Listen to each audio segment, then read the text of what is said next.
Here at the Canadian Club, we have always been a forum for public figures, thought leaders, and decision makers to share their ideas and inform the most relevant and compelling conversations of our time. We are dedicated to encouraging debate on the issues that matter to this city, this province, and this country. The Canadian Club is one of the most important podiums anywhere in the world that a Canadian can speak to, tell Canadians what it is that they think, develop those thoughts. And so I want to thank you for that very, very much. Please join me in thanking our esteemed panelists today. Through our programs and events, including our youth and young leaders programs, our diversity partnerships, our joint events, and our media and social media opportunities, we offer you access to dynamic political, social, and business figures from abroad and right here at home. The platform from which the eloquence of Canada has flowed all of that time, whether it be business, education, politics, sports, arts, and culture. If someone wants to say something to Canadians about this country and about the future of this country, this is the venue you choose. Good afternoon, everyone. We're just about to get underway, so if you could please take your seats. Just doing some final cleanup. The room is fantastic today. It has been a full season of Canadian Club events, and this is one of the fullest that I've seen in this room, and the energy level is just outstanding. So thank you for being here with us. My name is Joseph Lowe, President of Canadian Club Toronto, and I am pleased to be your host as well as your moderator today. I'd like to first extend a warm welcome to those of you joining us online, thanks to our partnership with the AV services of Van Valkenburg Communications and livemeeting.ca. Today's event is due in part to the generous event sponsorship provided by RBC Capital Markets, PwC, and EY. We're also deeply grateful to our season sponsor, Canadian Bankers Association, for its support throughout the season and our ongoing partnership with both Air Canada and Canada's Forest Trust.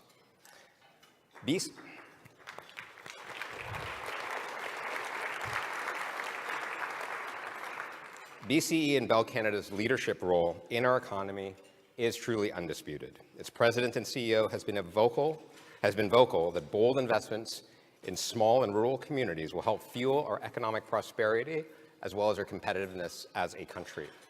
Now, what would you like to know about Bell's strategy, its purpose, and its investment plans for the future for a bolder and more competitive future?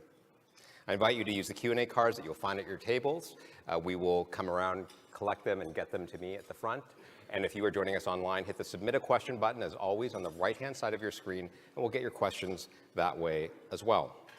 At this time, it's my honor to introduce to you Mr. Dave Mackay, President and CEO of RBC, to introduce our special guest of the day.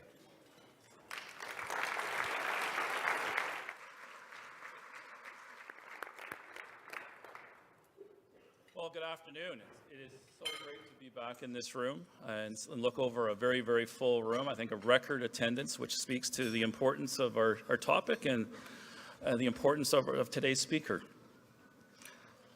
This forum, when you talk about the Canada Club and getting together, is a place to share ideas, to hear senior leaders talk through what we need to do as a society, and I just can't reinforce how important it is to inspire and to come together. So thank you so much for being here today and hearing this important message. We certainly believe that at RBC and Capital Markets, we're in the business of making ideas happen, and we're very, very proud to support today's event. I've often said, and I know Mirko feels this way too, a company is only as strong as the strength of its clients and communities that we serve. And this is core to our business and our culture at RBC, and we strive to make progress towards a more inclusive, sustainable, and progressive future. So today we're going to hear from a leader that understands the big economic and societal challenges in front of our country today. And more importantly, is bringing forward ideas and solutions to address them. He's someone who shares my view that business leaders across every sector of our economy cannot act independently and expect to make progress on some of the fundamental challenges we're facing. This includes building more inclusive workplaces, tackling our mental health crisis and growing mental health crisis post-pandemic, and helping make the transition, critical transition, to a low-carbon economy. At a time when disparity and divisions in our society are deepening, our keynote speaker believes that we need to bring together businesses, governments, and individuals across not only geographies, but multiple generations. And this is exactly what Mirko Bibic is trying to make happen every day in our communities across the country. Mirko became President and Chief Executive Officer of BCE and Bell in January 2020, just a few short months before the pandemic disrupted our world. Can you think of a more challenging time to take over one of the toughest jobs, CEO of a very large company? And he'll speak to us today, and what he'll speak to us about is very much shaped by the impact of this global shock and the way it changed the way many live and work across our country. He'll talk to us about the huge opportunities Canada can seize if we can find ways to better connect our communities, namely the hundreds of smaller ones that have too often been unable to live up to their economic potential. Mirko believes Canada needs to think bigger and turn our great ideas into growth and innovation that can scale beyond our borders. Business leaders, entrepreneurs, and next-generation innovators across this great country should have the ambition to be the best in the world at what they do, and they shouldn't have to be based in a major city center to pursue those aspirations. I believe inclusive economic opportunity is achievable, even in a country of our size. But as Mirko says, we'll need private and public sectors working together to build those digital bridges and connection and opportunity for all Canadians. And as he so accurately puts it, your postal code should not determine your future. So before we invite him to take the stage, I do want to acknowledge that I've had the great privilege to work with Mirko over the past year on the RBC board. And our time together on the board and getting to know him as a leader within our business community, I can say he thinks long-term. He is incredibly dedicated to his team. And his approach to leadership is rooted in such a strong sense of purpose. I can tell you at the board, he asks the tough questions, and he gets right to the root of issues very, very quickly. But he does so in a way that acknowledges the challenges that we face in leading in a very complex world. And I think it's never been harder to lead at the government level, the community level, and the business level when we face so many technology challenges, so many geopolitical, ideological challenges. And Mirko handles those all so very, very well. In addition to his work at Bell and RBC, Mirko also serves on the boards of Maple Leaf Sports and Entertainment and the Business Council of Canada. He's a relentless advocate for youth mental health and wellness, and he's co-chair of the Kids Help Phone campaign, which is saving and changing the lives of young people in every corner of our country. It's a real honor to be able to introduce him to the stage, which I know will be insightful, impactful conversation. So without further ado, please welcome Mirko Bibic.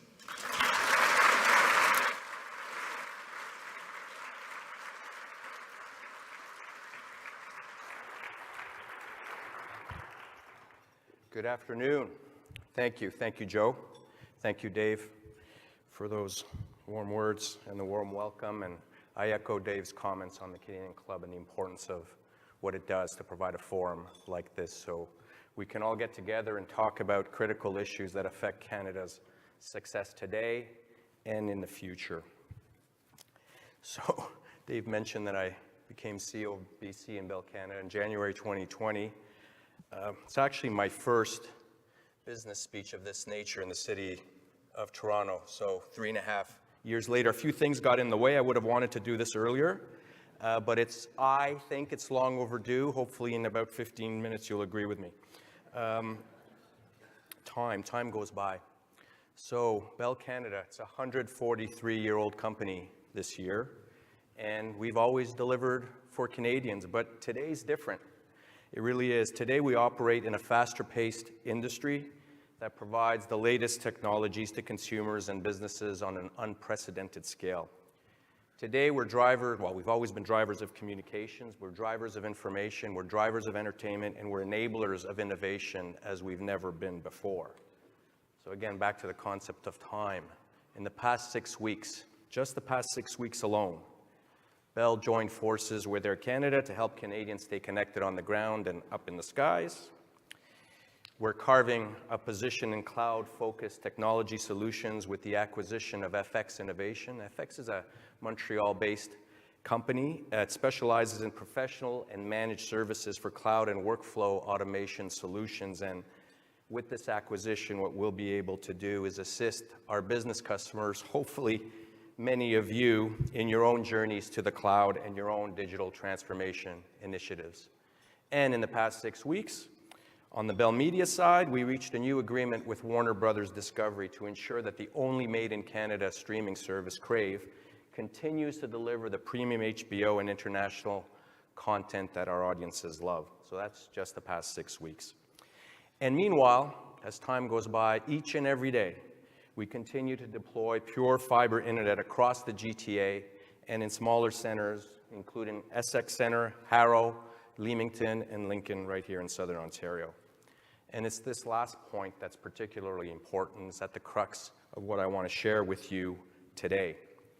And the question's this, and then Dave teed it up. How best can we ensure consumers and businesses in smaller communities benefit from the opportunities provided by broadband networks that are world-class, frankly, best in the world? And when I say that, honestly, I'm really not exaggerating. Because at Bell, building the best networks, driving innovation, and delivering the most compelling content all align with our fundamental corporate purpose, which is advancing how Canadians connect with each other and the world. And there are two fundamental principles at the heart of how we operate today, and Dave, you also teed this up. First, the interests of customers and communities are central to everything we do. And second, while of course it's always important when you're running a business to focus on today and to drive immediate needs, we're also focused on ensuring the long-term sustainable growth, whether for your business or organization, for our business, or for the communities we all serve together. And these principles are inextricably linked, right? Customers and communities first, and investing not only for the short term, for the long term, those are inextricably linked because every investment we made is good for our existing customers, but you also need to make sure that it's good for future generations. And for us, for our business at Bell, it starts with making the best possible networks and solutions available to as many customers as possible, regardless of where those customers are located. And on that, there's a growing recognition of the need to generate more economic growth and more opportunities in communities outside Canada's major urban centers. And I want to add my voice and Bell's voice to this important conversation. In recent years, acknowledgement of place-based disparities has led to the creation of federal and provincial broadband funding programs. Now, the provincial programs, I'd say particularly right here in Ontario, are leveraging private sector investment really well and combining that with public funding to reach underserved regions fast and efficiently. However, according to a report from the Auditor General of Canada, which was released this past March, federal programs really aren't operating as efficiently as we would hope, and frankly, not as efficiently as they should be. And that means that pace, not just place, becomes an issue. And I'm concerned with the shift underway towards more micromanagement of Canada's telecom industry by government and regulators. And this includes suggestions that state-of-the-art networks built with billions in private investment should be available for third-party resale at heavily discounted, non-commercial, and at times even below cost rates, which in the real world, as you all know, makes investment decisions far more difficult than they ought to be, and in some cases, frankly, just impossible to justify. Now, on the surface, I listen to my words, and on the surface, I recognize that some of this sounds like industry inside baseball, but it should be, and it frankly is important to all of us, and the reason's straightforward, because ongoing investment in communications networks is critical to our future, and we need public policies that encourage more investment, not less. And it's critical as Bell looks forward to bringing investment, jobs, and possibility to every community, large and small, urban and rural, so that we can help diminish the relevance of a community's postal code on its economic future. And we released a policy paper recently, and it points out that someone who grows up in Thunder Bay or in Owen Sound or in Brockville or in Pembroke, or pick your community, should be able to fulfill their dreams and aspirations from right there in those communities, should they choose, just like anyone can who grows up in Toronto or Montreal or Vancouver. Now, I'm going to share some basic facts that you all know already. I know you all know these, at least intuitively. 9 in 10 Canadians lives within 160 kilometers of our border with the US, and the vast majority of Canadians live and work in our largest metropolitan centers. And in Canada and around the world, we all know, more new jobs are being created in those large cities than elsewhere. And our cities, including Toronto, are focal points of commercial activity and clusters for investment, for talent, for learning, for finance, administration, creativity, innovation, and on and on. And that's good, obviously. But we shouldn't forget that across the country, we also have many smaller communities that can, and I believe will, and frankly should, contribute to a stronger future for all of us. And we have many opportunities right now to move away from place-based disparities to place-based diversity, to build more vibrant economies in those large and small and urban and rural areas, and to strengthen every community using the digital networks and tools that Bell is building. So we can move towards location-independent business and development models and diminish, again, the impact of one's postal code on professional dreams and outcomes. And there are a lot of factors that are currently at play which I think supports this shift. First, the generation of ideas versus only the production of goods from generations past is increasingly important to economic growth. There's the high cost of housing in major urban areas, which now makes living in smaller communities more attractive to many. And we've certainly been through 3.5 very difficult years where we've shown that we can adopt flexible work arrangements and technology tools and continue to stay connected and work together from a distance. So those are just 3 pretty important factors, but I think it's time to harness those factors to overcome place-based disparities. And you do that by using the broadband solutions that the communications industry, not just Bell, but the entire communications industry is making more widely available. And we can do this because we really are, as an industry, very different from what we once were. We can now help to build more sustainable local economies using state-of-the-art networks and technologies across the country, not just in our large cities. And what makes that work is fiber and 5G wireless, where we're taking data, information, and entertainment to new heights, to heights that not that long ago would have seemed pretty fantastical. So thinking about things like new advances in automation, machine learning, artificial intelligence, cloud computing, all these things that make us work better, you cannot do unless you have the most advanced broadband networks available to you. So some examples just to make it real. Imagine using virtual reality, VR, to replicate working conditions in the field, like the characteristics and features of where a job assignment is physically taking place, how the components and parts best fit together, and how to use all those tools to perform the work in a very safe manner, regardless of the environment. At Bell, we're doing exactly this today. We're training more of our fiber to the home technicians through the simulation of real-life working conditions. And imagine now for a second just how similar advanced applications would benefit remote learning, remote health care, and businesses in smaller communities. Or picture using general-purpose robots programmed using AI to perform repetitive tasks, to provide retailers with greater capabilities in packing, sorting, cleaning, and that sort of thing. This is also happening right now, and It's being demonstrated by Canadian innovator Sanctuary AI based in Vancouver, and they did it as part of a successful trial with Canadian Tire. And, I can give you more examples. Small wireless sensors that monitor temperature, humidity, barometric pressures within a local microclimate, or you can track tools, cargo loads, and vehicles in real time. So, these kinds of sensors help us become more efficient today, but also make us more resilient tomorrow. And again, all this is made possible by our industry's consistent and massive investments in advanced networks. So, bear with me as I now turn to Bell's investments in the last few years. So in 2020, Ken just becomes CEO and COVID hits us. But the important point is at that time, Bell did not put the brakes on investment with the onset of COVID. We actually did the exact opposite. We leaned in and we ramped up because we recognized there was a need, like all of you, to continue supporting Canadians with better broadband. So for us, it was building better broadband and higher quality wireless. So what we did is we accelerated our investments, as I said, in 2020, 2021, and 2022. Over those 3 years, we invested $14 billion in capital.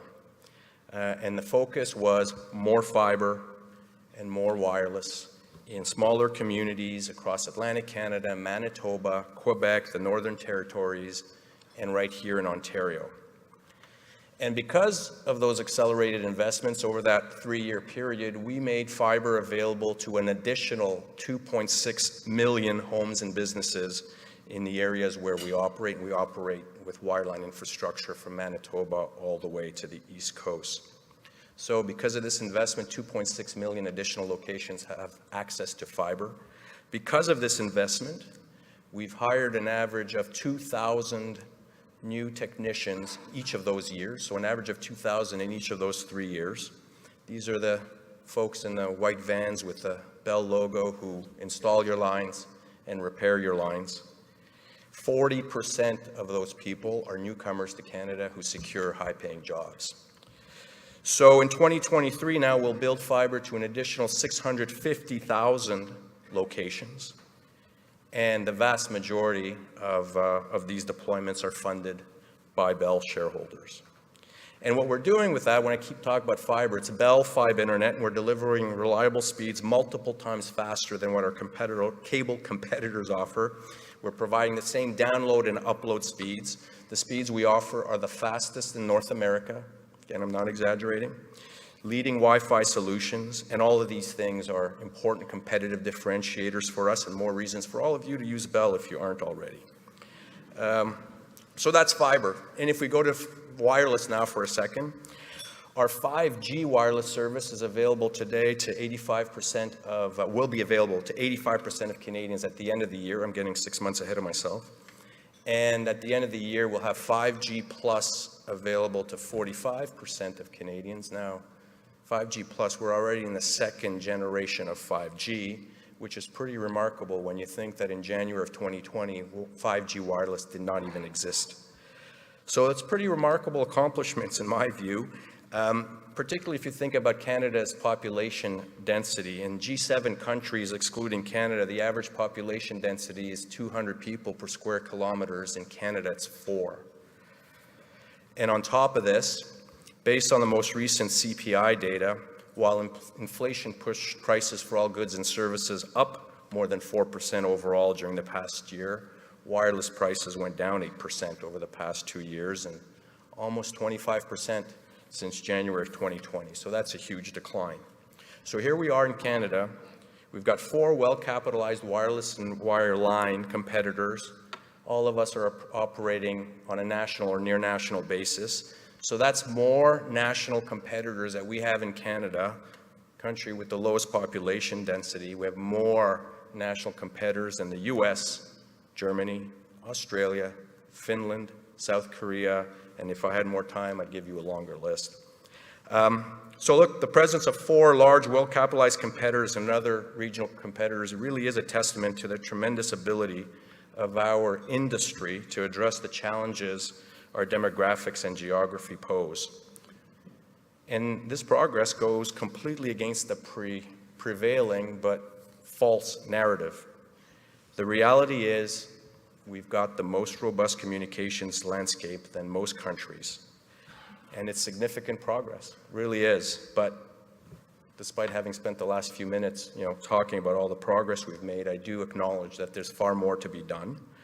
And, we've got to get at it. How do we diminish the impact, again, of where people live and work on their economic future? So how do we change it? How do we make more progress? How do we negate the impact of a postal code on a community's social and economic well-being? So, 5 recommendations for you. First, governments need to create conditions that encourage private investment. It's pretty obvious for this room, I know, but public policy that incentivizes investment in critical infrastructure is essential to Canada's economy and prosperity. And broadband is the backbone of our nation's digital well-being. Sometimes I worry that we too often take it for granted, and we really shouldn't. So again, in the 2023 federal budget, there were signs generally that the government recognizes the importance of private sector investment to building critical infrastructure, not just telecom infrastructure, critical infrastructure, in a time frame and at a scale that secures our digital future. Yet, paradoxically, our industry is quite highly regulated, and we appear to be moving rapidly towards even more intervention. So again, I talked about this earlier, but our regulators telling us that we have to give access to the new networks that our people, our partners, and our capital are building, and they're telling us the rates we have to charge for that access, and that's not how a competitive market should be regulated.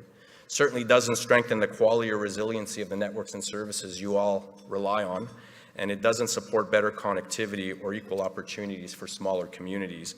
Actually does the opposite. It generates market uncertainty and makes investment decisions more difficult. And, I talked about the 2.6 million additional locations earlier. Actually, where we operate, there are 12.5 million locations. So we want to connect all of these locations with fiber. Right now, we're about 7.2 million of those 12.5 locations have access to fiber. There's 4 to 5 million left. It's those 4 to 5 million that I actually really worry about. So to ensure more investment that better connects smaller communities, and many of those 4 to 5 million left are smaller communities, we have to encourage companies like ours to continue investing. And a good example of how public policy can and should encourage investment is the Accelerated Investment Incentive, which was introduced by the federal government in 2018. It's a policy that plays no favorites, doesn't select which companies will benefit, just allows anybody who invests to deduct more of their capital costs in the first year of the investment cycle. And that program played a meaningful part in accelerating our investments in smaller communities in the areas where we operate. And it's important, right, because many smaller communities are too large to benefit from government subsidy programs, but too small to justify the massive capital investments we need to make to connect them. So it's a bit of a dilemma there. So we'd urge the federal government to extend that program beyond its 2024 sunset date. So second, we recommend that targeted government subsidy programs be continued. In the broadband space, these subsidy programs, again, are critical to connecting remote areas where there's no viable business case for private sector investment alone to do the job. And as I mentioned earlier, there was that Auditor General of Canada report that identified major delays in getting funding out the door. There's $2.4 billion of federal funding available in the 2022-2023 fiscal year, yet only 40% of that money's gone out the door. So $2.4 billion would connect a lot of locations. So we need to maintain subsidy programs, but we need to figure out a way to get more efficient in deploying those funds. So recommendation number 3, collective responsibility. We have a collective responsibility to establish productive partnerships with Indigenous-led groups. And these communities face complex challenges, and those challenges are made more acute by the reality of place-based disparities. At Bell, we're adopting greater outreach and consultation because we want to strengthen our working relationship with Indigenous communities. We need to do more. We're going to do more. And one example of what we're doing, it's a project that's currently underway. It's with Grand Council Treaty Number 3 in northwestern Ontario. and we're partnering with them to connect about 4,000 households with fiber in over 20 Indigenous communities, and we'll have that done by 2025. Fourth recommendation, more private and public partnerships to develop technology solutions, and I'll give you an example of what we're doing. One good example is a project we have going on with Western University, and we've created an advanced 5G research center together, and we're trying to turn the campus into a living lab that will help build smarter cities and communities through 5G capabilities and Internet of Things technologies, and it's something that we should seize the opportunity to do more of this across the country. Which brings us to my fifth recommendation, more immigration, particularly more immigration in our smaller communities. And there's a strategy we like very much, we point to as a model. It's the Study and Stay program in Atlantic Canada, which encourages growing numbers of international students to remain in communities across the region after they've studied in that region. So those are 5 recommendations. I don't think these steps alone will eliminate the impact of place-based disparities, but they certainly will help. And again, feeding from what you said in the intro, Dave, it's, our communities would benefit from a more holistic and consistently applied government policy framework, and that all of us, governments, businesses, and communities, must work together to address the challenges they face. So, I'm confident that Canada's business community, including most of you here today, recognize what's possible when we encourage the investments that's important in all of our communities, particularly with technology. My hope is that Canadian policymakers see the same reality and that they see the same potential as we do. Certainly extremely proud of what the Bell team's accomplishing right here in Ontario and of course across the country. We're replacing the copper wires of yesteryear with future-proof fiber. We're offering more choices and more control to customers, which makes it easier for them to do business with us and actually makes it easier for them to do business with all of you in this room as well. We're helping to make Canada's unique geography less of a factor in determining future prosperity and success. And yes, there's always more work to do, but as we advance how Canadians connect with each other in the world, I'm confident all of us here today share a similar view of the importance of seizing opportunities to grow and expand all of our businesses, our organizations, and the communities we all live and work in. And these are communities across the country, large and small. Thank you for taking the time and for your patience. Merci.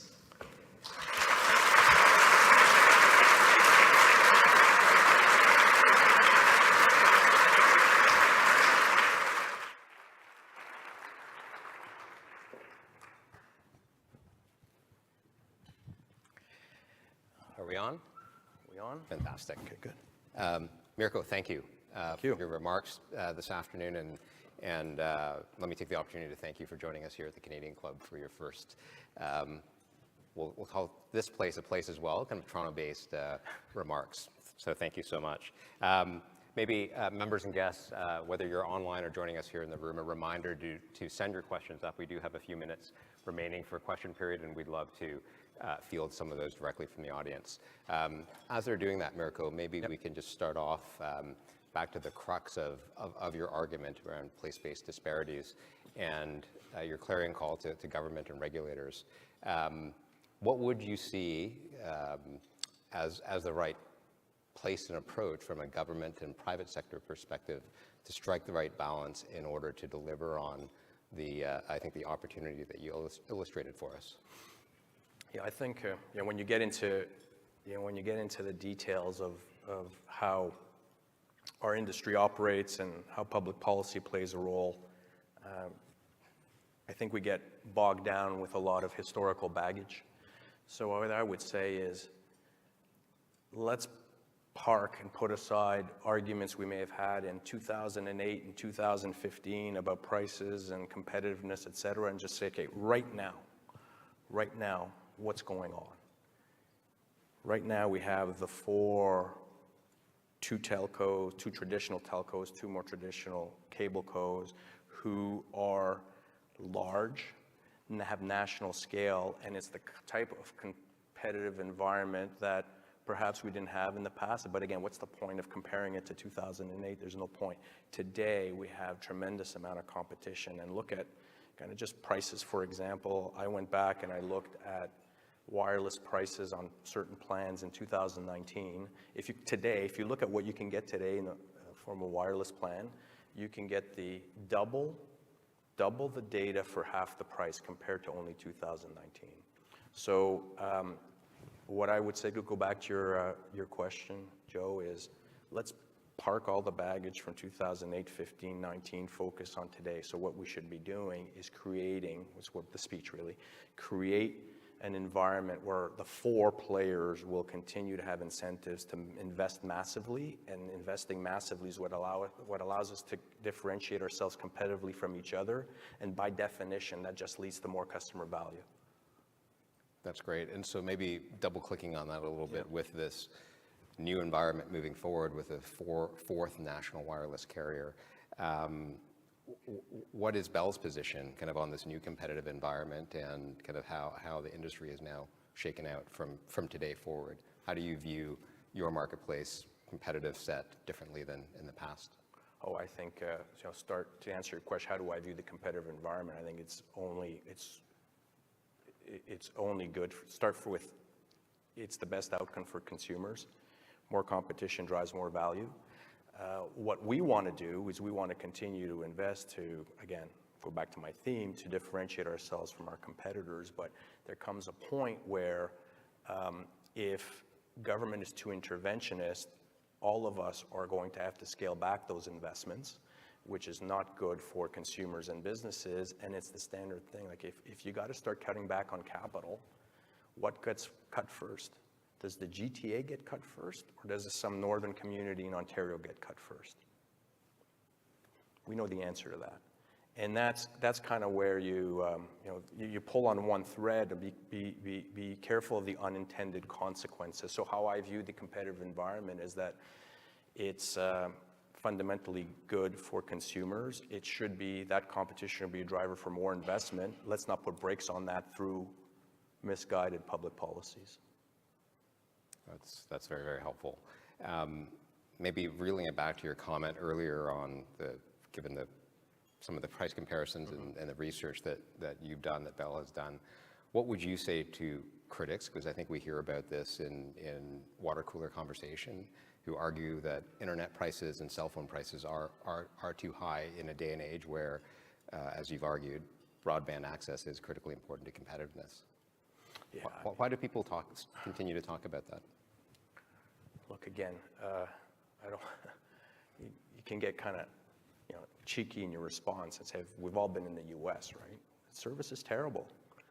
So there is a quality dimension to it, but if you get down to too often the prevailing narrative is based on these studies that are by definition create these average baskets of goods, so that there's some semblance of trying to compare prices across the world, but the baskets of goods don't actually reflect what people are buying today. So I'll give you a good example, which is the way I try to explain it. If you try to construct an average basket just by looking on the rack rate on a provider's website, you get a completely distorted picture of what consumers are actually paying, because very few consumers pay the rack rate, number one. But number two, if you do the study in February, you're not capturing what consumers are paying in the back half of the year. And most sales in the wireless industry, the majority, when I say most, I mean the majority of sales happen back to school, Black Friday, and the holiday period. So, and that's when all the pricing promotions take place. And again, like I said, today you're getting double the data for half the price than you did in 2019. So you can try to compare an inferior pricing in Canada compared to an inferior network in some other country, and you're not really reflecting what's going on today. So given the level of investment that you've talked about, the $14 billion since COVID, just in Bell, let alone the industry at large, how do you balance the consumer need for competitive and lower prices with returns for Bay Street as well? How do you square that? How do you square that circle? Well, I think you can. I mean, it's imperative on all. Well, certainly, it's imperative on us to continue to, if we're going to keep pace with the competition, continue to deliver what consumers want. You obviously you need to adjust. So again, you invest to differentiate yourselves, but if prices keep going down, you also have to make sure that you operate the most efficient organization you possibly can. And there's a lot of things that swing in our way on kind of cost efficiency. So the more fiber we build, actually, the more cost efficient we get, because fiber's 40%, we drive 40%. Our sales and service costs are 40% less where we have fiber compared to where we don't, right? So as we build more fiber, we get more competitive, but we also get more cost efficient. So that allows you to keep bringing prices down, remain competitive while generating a return for your investors. But what you can't control for is that exogenous shock of an aggressive government intervention, which can disrupt what I just said. And then you got to make different kinds of trade-offs, like those, and not to repeat myself, but I will. Like the trade-offs are, okay, if I've got that marginal dollar of capital, where do I put it? Of course I'm going to put it in the GTA, GMA, GVA, because that's where all the population is. But that's not what I want to do. We want as an organization to connect all 12.5 million locations that I talked about in our operating territory. Thank you.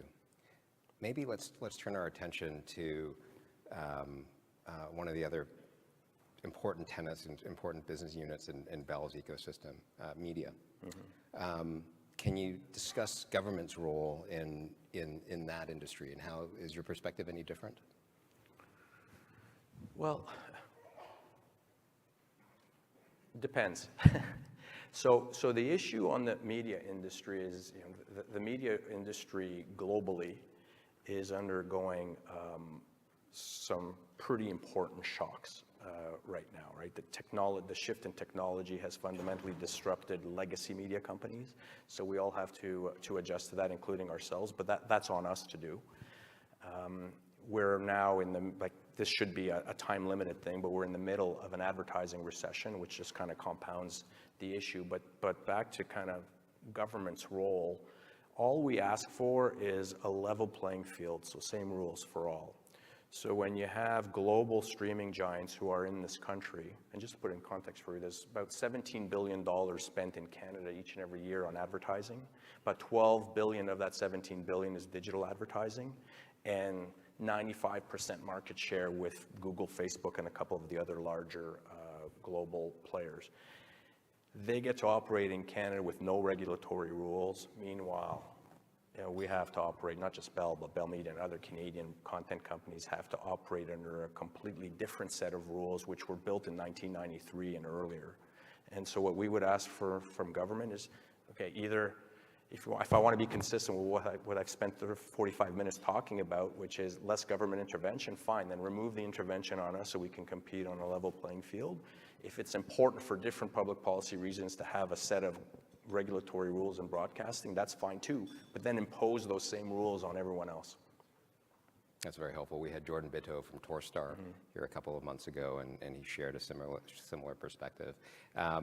Thank you, audience, for your questions. That's pretty much powered our discussion thus far. I have one final question for you before we close, Mirko, and I think it'll be an audience favorite. Will Bell sign on with Rogers to bring cell service to the TTC?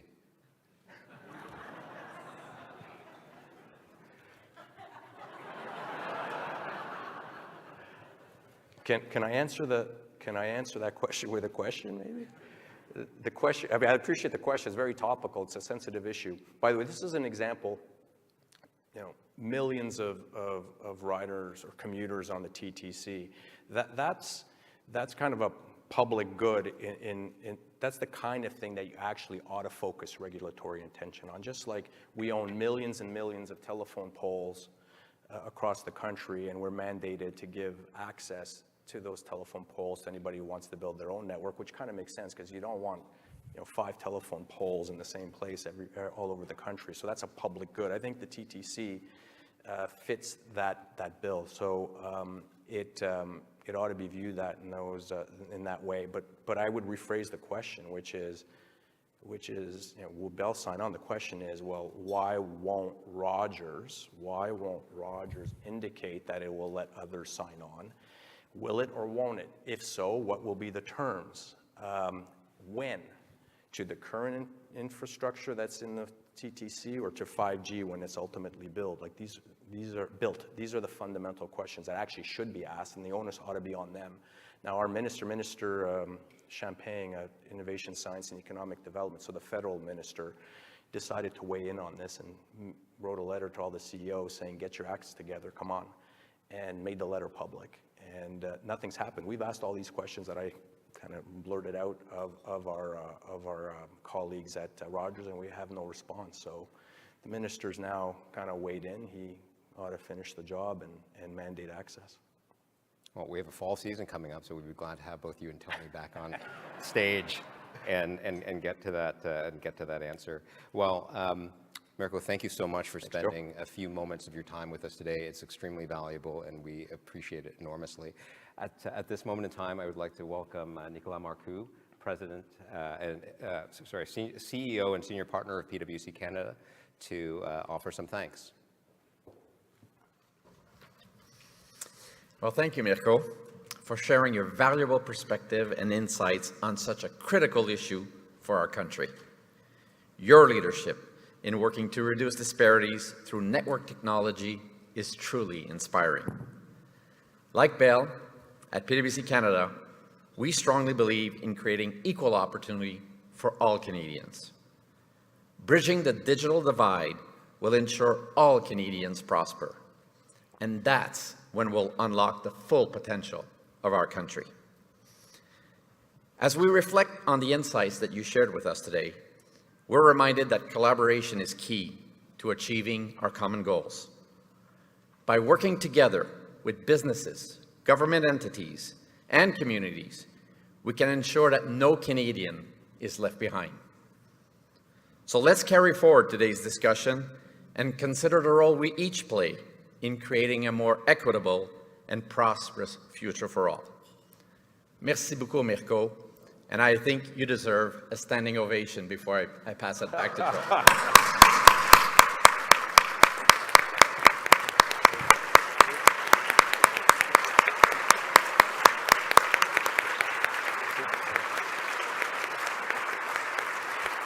Well, thank you. I'm just going to close, so yeah. Merci, Nicolas. That was fantastic and so appropriate. It's so important to have partners like PwC, RBC Capital Markets, and EY to support our mission here at the Canadian Club, and we're incredibly appreciative of your role in bringing a conversation like this to life. Thank you to all. Members and guests, before we conclude, let me briefly share some information about our upcoming events. Next week here at the Canadian Club Toronto, we will be hosting, count them, 4 events and an event tomorrow evening as well. Among them are on Tuesday, June 6th, we welcome the United States Ambassador to Canada, Mr. David Cohen, who will be joining us at this podium. And on June 8th, we have a stellar panel discussion on the future of energy in Canada and how Indigenous communities and leaders will help lead the way.